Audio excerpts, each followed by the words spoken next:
can tell you from here, right?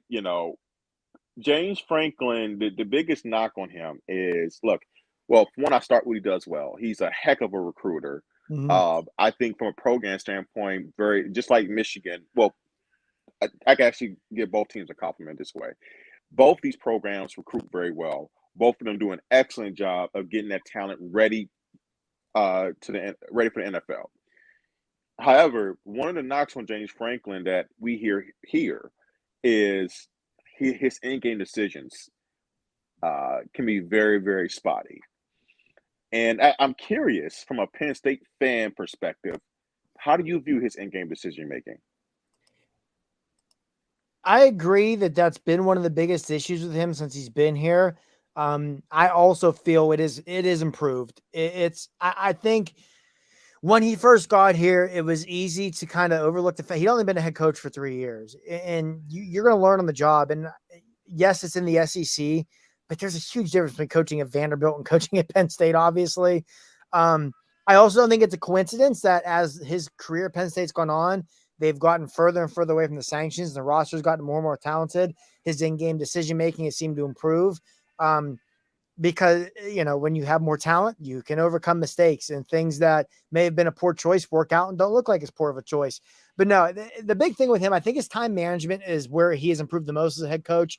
Um, he's gotten much better with timeout usage. He's gotten much better in the middle eight, which I think, to steal a line from Dabo Sweeney, the middle eight is very important in football games. That's one area James Franklin has improved tenfold as a head coach.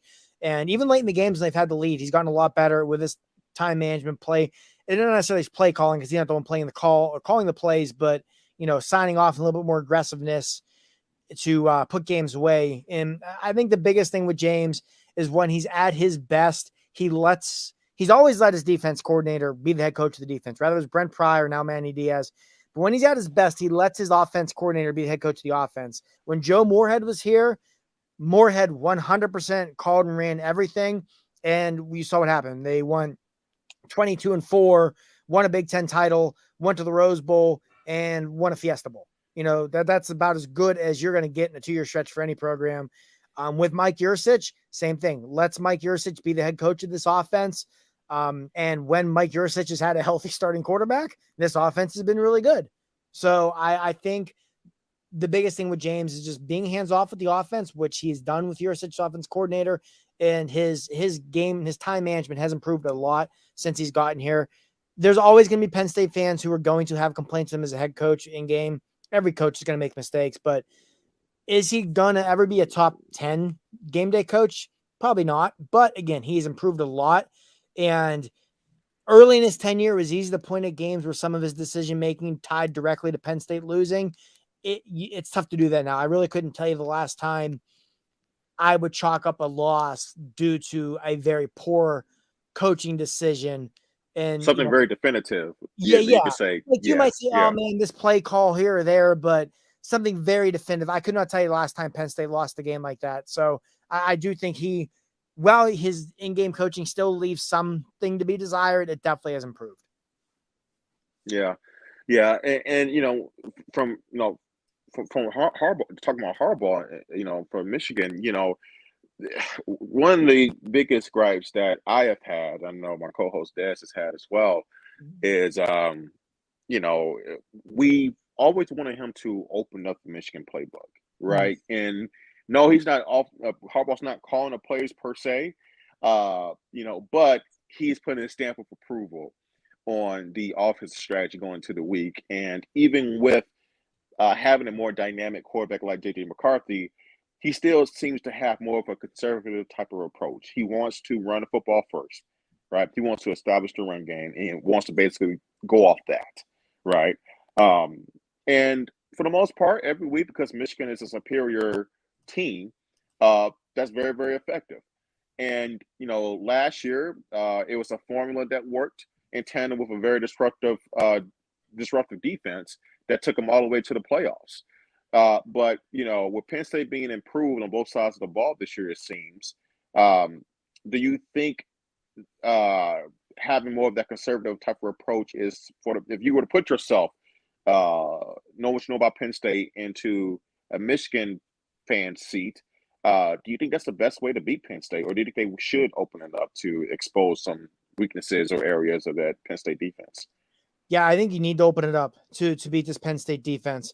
The offense that has had the most success this year against Penn State by far was Purdue, and Purdue threw the ball 58 times. And I understand, as we talked about early in the show, this secondary is tremendous, probably the best in the Big Ten, one of the best in the country.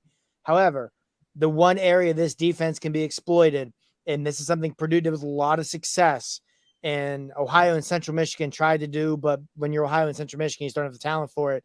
A lot of slants and crossing routes, because the linebackers, as I mentioned earlier, the biggest question mark on this team. And that's an area that can be exploited, this middle of the field. And I know that's something Michigan likes to do. Last year, the biggest play of that game was that crossing route. I believe it was Eric All coming across the middle on Michigan's final drive when the down scored the winning touchdown. That probably won them that game, was that crossing route that exploited this defense. And it is still something that can exploit this defense. So if I'm Jim Harbaugh, I'm going to come out, I'm going to be aggressive, coming across the middle, crossing routes, slants, trying to exploit these linebackers. Not at all Penn State linebackers at all, but outside of Curtis Jacobs and Abdul Carter, and Abdul Carter is a true freshman, so he's going to have some true freshman moments. There's just not a ton of talent there right now. So if I'm Michigan, I'm very aggressively attacking the middle level of this Penn State defense with slants, with crossing routes on Saturday, because I think that's the best way to beat this Penn State defense. Gotcha. Well, from what we actually, we want to thank Brian for his super chat and read what he has to say. Now, you may not know this, Marty, but last week I made the comment that I don't see JJ McCarthy as special.